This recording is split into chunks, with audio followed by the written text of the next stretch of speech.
அந்த இந்தியன் குடும்பம் ஒரு நடுத்தர குடும்பம் தான். முதல் தடவையா ஒரே வாட்டி ட்ரெஸ்ஸை பார்த்து ஓகே சொன்னது இதுதான். சிச்சி வேணான்னு கனவு கலைச்சிட்டு நமக்கு இருக்கிற துணியை கசக்கி போட்டுக்கிட்டா போதும்.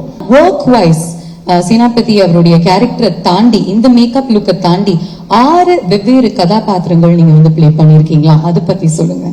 அதாவது நாங்க ஃபர்ஸ்ட் இந்தியன் எடுக்கும்போது அதான் தமிழ்லயே ரொம்ப அதிகமான பட்ஜெட். பயமாவே இருந்தது, அது ஒரு குற்றச்சாட்டாவே வைக்கப்பட்டது. ஆனால் இப்ப பார்க்கும்போது அந்த இந்தியன் குடும்பம் ஒரு நடுத்தர குடும்பம் தான். இது நல்ல வசதியான குடும்பம். அதற்கு எப்படின்னா வசதினா வெறும் பணம் இல்லைங்க, இதில் திரட்டக்கூடிய திறமைகள், தொழில்நுட்ப கலைஞர்கள், இவங்கெல்லாம் வந்து ஒன்று நினைப்போம், அது அடுத்த படத்துல ஏதாவது வசதி வந்ததும் வச்சுக்கலாம் சார், நல்லா இருக்கு. அந்த படத்துல பார்த்தோம், வெளிநாட்டு படத்துல பார்த்தோம், பட் அவ்வளோ காஸ்டம் அது பண்ண முடியாது. பிரிட்ஜ் ஆன் தி ரிவர் கோய படமாக தான் பார்க்கலாம், நம்ம கட்ட முடியாத பாலம் அப்படின்லாம் தோணும் இல்லை. அதையெல்லாம் தைரியமா இறங்கி செஞ்சிருக்காரு. அதாவது படம்னு பார்க்கும்போது எல்லாரும் படம் நல்லா இருக்கு, ஃபர்ஸ்ட் ஹாஃப் செகண்ட் ஹாஃப்னு அப்படி பேசி போயிடுறாங்க. ஆனா எத்தனை பேருடைய உழைப்பு இருக்கிறது இதுல. எனக்கு இதெல்லாம் பழக்கமே கிடையாது. இத்தனை வருடங்கள் நான் இருந்திருக்கிறேன். ஒரே படத்துல இத்தனை கலைஞர்கள் பெருந்தன்மையுடன் ஒத்துழைத்து செய்வது.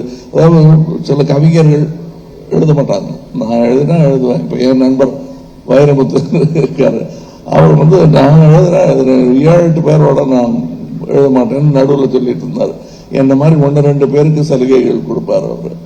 ஆனா இதுல ஸ்டண்ட் மாஸ்டர் இல்லையா, வேற யார் வேற ஹெட் ஆஃப் த டிபார்ட்மெண்ட் பல பேர் இதுல சேர்ந்து வேலை செஞ்சிருக்காங்க, நடன இயக்குநர்கள். அண்ட் அது எனக்கே ரொம்ப சந்தோஷமா இருந்துச்சு. எனக்கு எப்பவுமே நடிகர்கள் எல்லாம் ஒன்னா சேர்ந்து நடிக்கிறது, திறமையான நட்சத்திரங்கள் ஒன்றாக இணைவது, இதெல்லாம் எதுக்கு வம்பு? இது ஒரு நட்சத்திரமே கஷ்டம், இது வேற ரொம்ப ஜாஸ்தி இழுத்து விட்டுக்க கூடாதுன்னு ப்ரொடியூசர்ஸ் நினைப்பது உண்டு. அதற்கு மாறாக இதுல எல்லா நட்சத்திரங்களும் மிக சந்தோஷத்துடன் ஏன்னா கூட இருந்தாங்க. அவங்க பேசினது விவேக்கெல்லாம் சொன்னது எதிர்கழிச்சுக்கிட்டே இருக்கு எனக்கு. நெடுமுடி வேணும் போன்ற திறமைகள், இவர் சித்தார்த்த போன்றவர்கள், இவங்கெல்லாம் காட்டின அந்த உற்சாகம் இருக்கிறது இல்ல, கொஞ்சம் நமக்கே சந்தேகம் வரும். இவ்வளவு சந்தோஷப்படுறாங்களே, அது நிஜமாவா அப்படின்னு நான் கேட்டிருக்கேன் அவர்கிட்ட. அவங்க மூஞ்சில் அடிச்ச மாதிரி கையில அடி சத்தியம் பண்ணி சொல்லிட்டாங்க. அதனால நான் நம்புறேன், இவங்களையெல்லாமும் நான் நம்புகிறேன். இதுல இருந்த சின்ன சின்ன சின்ன டெக்னீஷியன், அசிஸ்டன்ட் டைரக்டர், இப்ப கூட நான் மேடைக்கு வந்த போது முதல் தடவையா ஒரே வாட்டி ட்ரெஸ்ஸை பார்த்து ஓகே சொன்னது இதுதான். இந்த ட்ரெஸ் நான் போட்டிருந்தேன், டைரக்டர் சார் நல்லா இருக்கு, நல்லா இருக்கு சார். இல்லைன்னா அப்படி சுத்தி சுத்தி நடப்பாரு. அந்த நூலாலதான் சார் துணி போனோம், இல்ல இல்ல திருப்பி தள்ளி போய் நிற்பாரு, திருப்பி கிட்ட வருவாரு.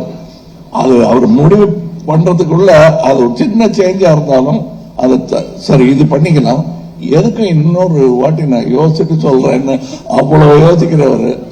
ஒரு துணி, ஒரு நூல், ஒரு பெல்ட், தாத்தாவுடைய கத்தி, அதை வைக்கிறதுக்கான இது, அது பெட்டி, பேனா, இதையெல்லாம் நாங்கள் தீவிரமா டிஸ்கஸ் பண்றோம்னா நம்ப மாட்டாங்க.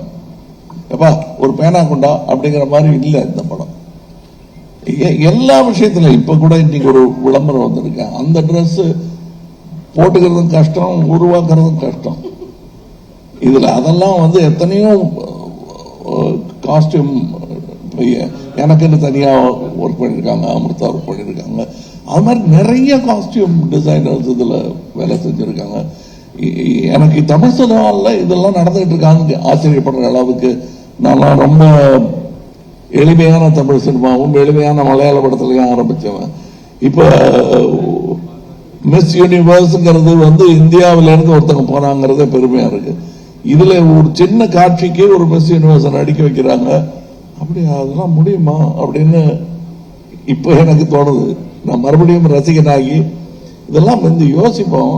சிச்சி வேணான்னு கனவு கலைச்சிட்டு நமக்கு இருக்கிற துணியை கசக்கி போட்டுக்கிட்டா போதும், ஈர துணியை மடியில கட்டிக்கிட்டு நடந்தா போதும்னு நினைச்சிட்டு இருந்த அந்த தமிழ் சினிமாவை கொண்டு சேர்த்த இடம் வந்து இவங்களுக்கெல்லாம் அந்த பெருமை உண்டு.